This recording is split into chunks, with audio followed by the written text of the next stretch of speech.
What if the negative political news we consume is not just informing us, but also influencing our attitudes and perceptions? Imagine an environment where corrupt officials, weak justice policies, and constant reminders of anti-terror measures create a tense atmosphere among the citizens. Sounds familiar? It's a situation that seems to be playing out in many parts of the world today, where the fears of the masses are exploited for political gain. This narrative isn't new.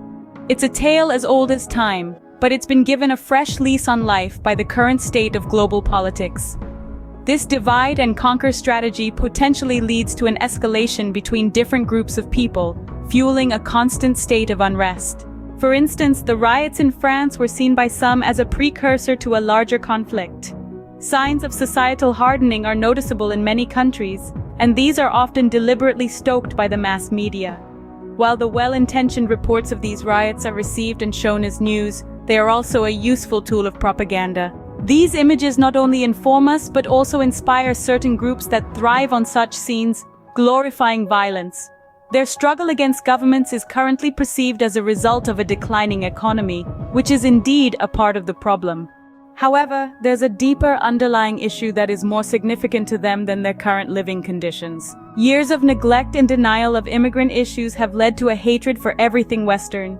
This discussion has only pushed us closer to the precipice. It's a problem that has grown over 30 years and cannot be resolved in a day or a year.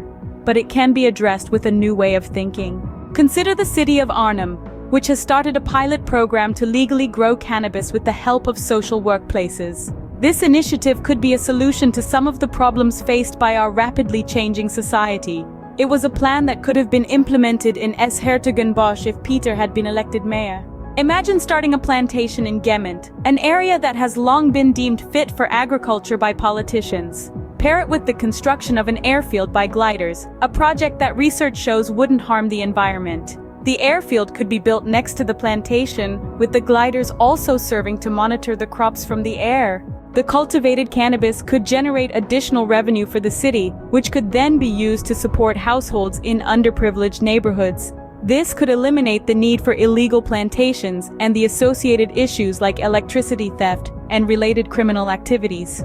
The work could be performed by those in social workplaces who have no moral objections to cultivating cannabis. Tonight, the discussion with Peter revolves around the current situation.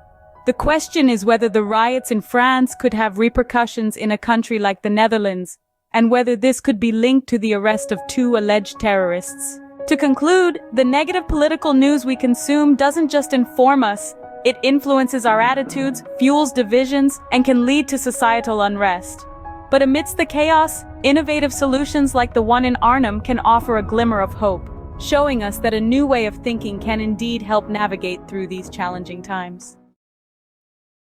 Imagine being a journalist in a foreign country, where the cultural nuances are as much a part of the story as the events unfolding. Picture an individual who left the familiar landscapes of Europe to dive headfirst into the bustling heart of American media. His name is Walter Kroes, a Dutch journalist who made a name for himself in the grand city of New York. From his humble beginnings at a local TV network, where his deep, authoritative voice quickly propelled him into the spotlight of anchorman, to his current position amidst the high-rises of Times Square, Walter's journey is one of resilience and adaptability. His signature sign-off, "Sleep tight, do not let the bedbugs bite," became a household phrase, catching the attention of larger networks and catapulting him into fame. Walter's position as an independent journalist often meant grappling with limited resources, yet he shone when it came to dissecting European issues for an American audience. His astute analysis made him a beloved guest on networks like CNN and NBC, supplementing his income alongside the columns he wrote for various newspapers. His life was not just confined to the States. Thanks to the power of the internet, he also contributed to Dutch newspapers, a testament to his ability to bridge 2 cultures through the power of the written word. Despite his modest income, Walter managed to secure an apartment near the frenetic pulse of downtown Manhattan, a strategic move that saved him time and travel costs. But life as a foreign journalist in America was not without its trials. The seismic shift that followed the September 11th attacks saw Walter grappling with the harsh reality of a world fraught with the threat of terrorism. His Dutch pragmatism reminded him that no place was immune, yet he never imagined such a scale of devastation in America. The shock reverberated through his reports as he strove to maintain objectivity amidst the chaos. Walter's journey underscores the magnitude of a journalist's role in shaping public understanding, especially in times of crisis. From his early days in local TV to his current position in the heart of American media, Walter's story is a testament to resilience, adaptability, and the power of journalism. His experiences serve as a reminder of the vital role journalists play in conveying truth and the challenges they face in doing so, particularly when navigating the complexities of a foreign culture. In a world where narratives are often skewed and manipulated, Walter's dedication to objective reporting, his ability to dissect and articulate complex issues, and his resilience in the face of adversity stand as a beacon for aspiring journalists worldwide.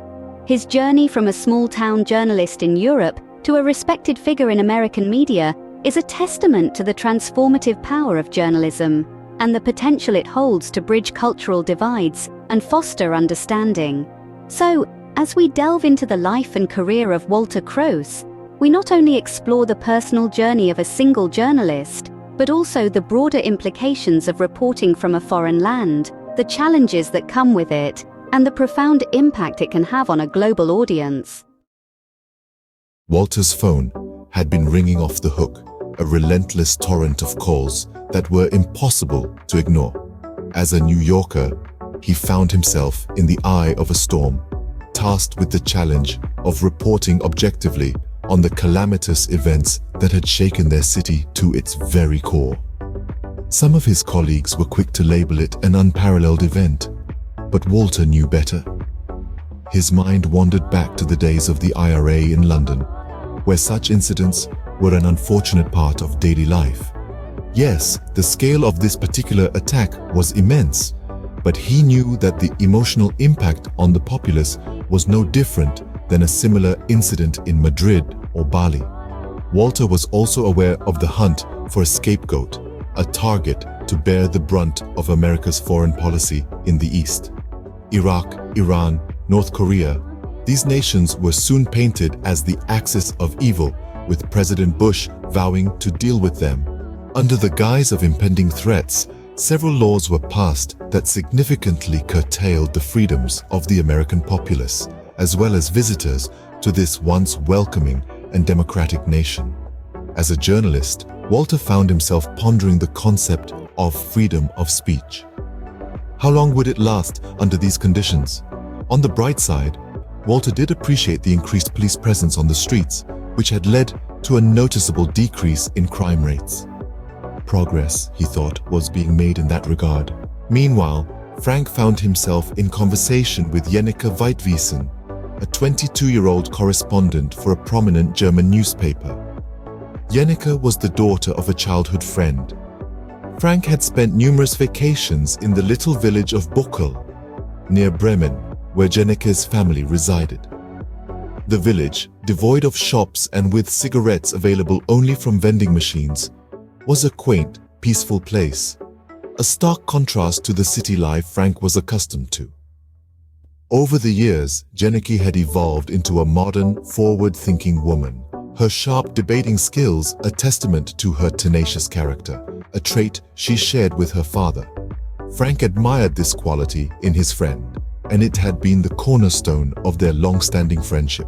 During soccer matches, however, their camaraderie would often take a backseat, giving way to age-old, often laughable animosities. Despite these temporary hiccups, their friendship always managed to weather the storm.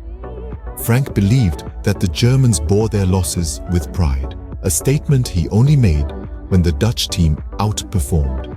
He relished the opportunity to watch a match with Adrian in Germany, amidst the rustic charm of a barn, where the entire village would gather to cheer for their team. It was during these moments, listening to the commentators' exaggerated praise of the German team, that Frank's national pride would swell. In conclusion, this narrative takes us on a journey through the eyes of two individuals navigating the tumultuous waters of their respective professions. It explores the themes of friendship and national pride, the resilience of the human spirit in the face of adversity, and the pursuit of truth and freedom. Whether it's Walter's struggle to maintain journalistic integrity amidst chaos, or Frank's enduring friendship that transcends national rivalries, their stories are a testament to the human capacity for resilience and growth. What if the first female chancellor of Germany was a reality? What could be the implications for our society, our politics, and our world? Welcome to our discussion. We begin with an insightful dialogue with Jenneke, a political enthusiast who recently landed a conversation with the first woman to hold the position of German chancellor.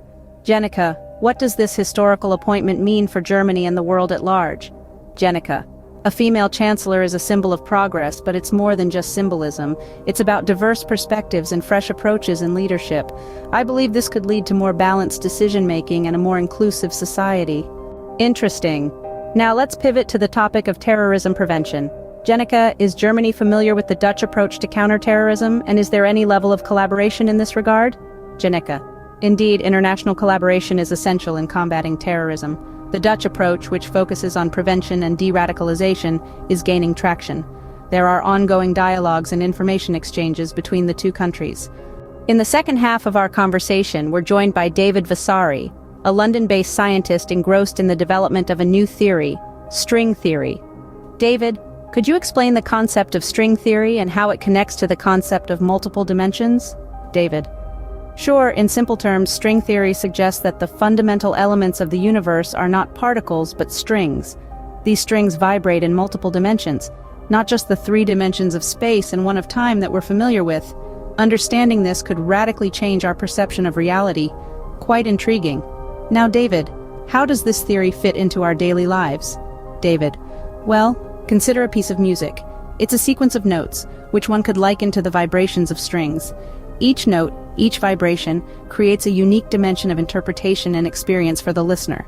This is a metaphor for how string theory could apply to our lives. In conclusion, the appointment of the first female German chancellor signifies a step forward in gender equality and the potential for more balanced global leadership. Meanwhile, the exploration of string theory and multiple dimensions opens up new frontiers of understanding about our universe. These are indeed exciting times. Stay tuned for more enlightening discussions.